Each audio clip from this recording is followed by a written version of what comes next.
Hello. हमें जैसे अपनी बॉडी के बारे में पता है कि हमारी शरीर में हाथों में कितनी उंगलियां हैं, हम क्लियर बोलते हैं कि हाँ 10 उंगलियां हैं।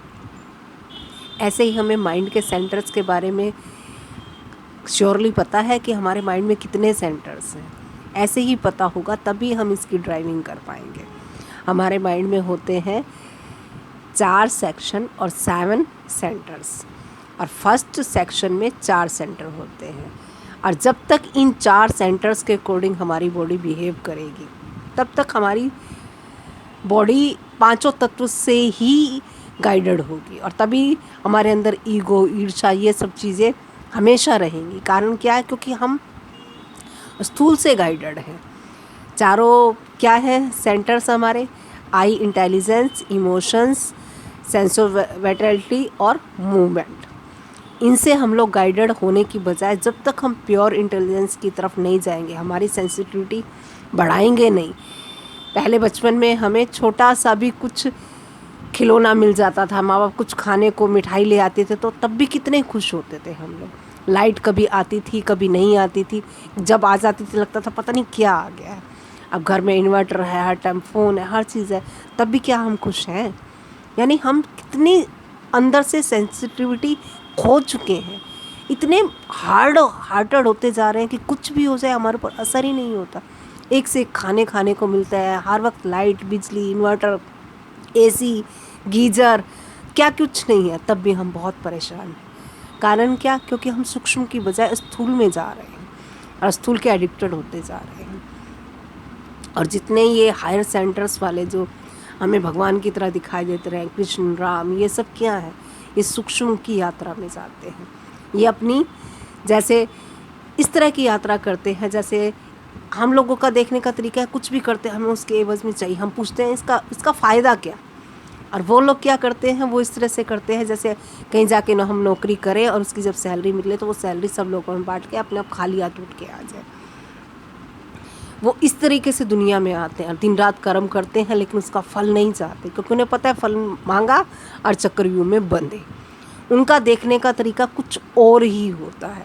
और जब तक वो तरीके के लिए हम लोग अपने को इंटेलिजेंस से धीरे धीरे ट्रेंड करते हुए नहीं पहुंचेंगे, तब तक हम इस चक्रव्यूह से नहीं निकल पाएंगे।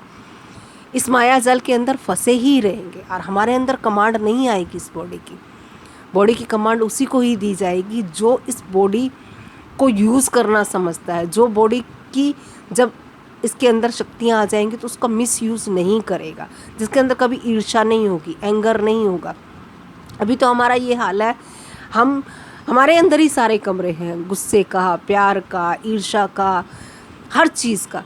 और जिस कमरे में हम जिस वक्त होते हैं, जब गुस्से के कमरे में होते हैं तो हम प्यार भूल जाते हैं, जब प्यार के कमरे में होते हैं तो हम ईर्ष्या भूल जाते हैं।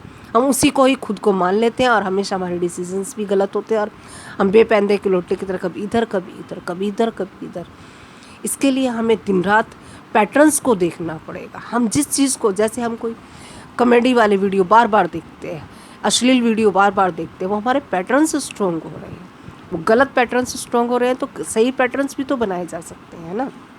उसके लिए हम दिन रात समझने वाले, आई सेंटर वाले काम करें, किताब पढ़ने वाले, जो दिमाग को, भगवत गीता को पढ़ना, किसी साइंटिस्ट की समझ को पढ़ना, डिस्कवरी को, जियोलॉजी को पढ़ना, जो भी चीज़ इंटेलिजेंस को बढ़ाती है उसकी तरफ हम जितना ज़्यादा टाइम देते जाएंगे उतने पैटर्न्स हमारे उस तरफ के बनते जाएंगे और उधर की यात्रा हमारी बढ़ती चली जाएगी।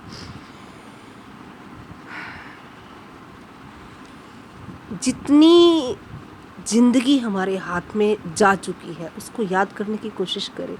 आज तक के लिए हमें याद, कैलकुलेशन लगाए, क्या क्या जिए हम लोग, क्या मिला और क्या हमने खोया। बस एक गोल है, ऐसा लगता है जैसे दिन निकलता है, रात होती है, वहीं के वहीं खड़े हम, जैसे बचपन में खड़े थे, बचपन में कुछ और सोचते थे, वहाँ पहुँचेंगे, ऐसा होगा वैसा होगा। आज 40, 45, 50 साल की उम्र में पहुँच गए हैं। क्या हम घूम के देखते हैं हम कहीं पहुँचे हैं? चल रहे हैं लेकिन कहीं पहुँच नहीं पा रहे, क्योंकि हम शरीर की परिक्रमा कर रहे हैं, हम आत्मा की परिक्रमा नहीं कर रहे हैं। जबकि अगर जो हम शरीर ही होते तो हम जिस भी एक्टिविटी में जाते उसी में खो जाते ना। सेक्स में जाते तो सेक्स में खो जाते, एंगर में होते तो एंगर में ही खो जाते, तो हमें दूसरी चीज़ उसके प्रतिबिंबित दिख रही है ना कि कुछ उसके अलग है। जैसे बीमार है तो बीमारी हो जाए ना हम लोग, लेकिन हम बीमारी में हमें स्वास्थ्य याद आता है, यानी स्वास्थ्य है ना हमारे अंदर, तभी तो हमें याद आता है। ऐसे ही गुस्सा करते तो हमें शांति समझ आती है कि हम शांत हो जाएं, कैसे शांत हो जाएं, यानी हम आत्मा है, उसका प्रतिबिंब हमें उसकी अपोजिट में दिखाई देता है और हम वो चीज़ पाना चाहते हैं, हम संतुष्ट होना चाहते हैं, हम ईर्ष्या से परे होना चाहते हैं। ईर्ष्या होती है तो हमारे अंदर जलन होती है, तो उसके लिए हम जितना अवेयर होंगे, ये दिन रात वीडियो समझना, बोलना, करना, ये सब इसीलिए ही किया जा रहा है जिससे ये पैटर्न्स इधर के समझ के बढ़ते जाएं। क्योंकि एक चीज़ हमारे माइंड में जिस काम को हम करते हैं उसके लिए हम तैयारी करते हैं। एक फ़िल्म हम देख रहे हैं, उसी फिल्म को हम दोबारा देख रहे हैं, तिबारा देख रहे हैं, क्या हो रहा है, हमारी सेंसिटिविटी कमज़ोर हो रही है, हम उसी पैटर्न्स में बनते जा रहे हैं, हम इमोशंस में बह रहे हैं। इमोशंस से निकल के इंटेलिजेंस में आना पड़ेगा, इंटेलिजेंस ही रास्ता पहुंचाएगी सेक्शन 2B का।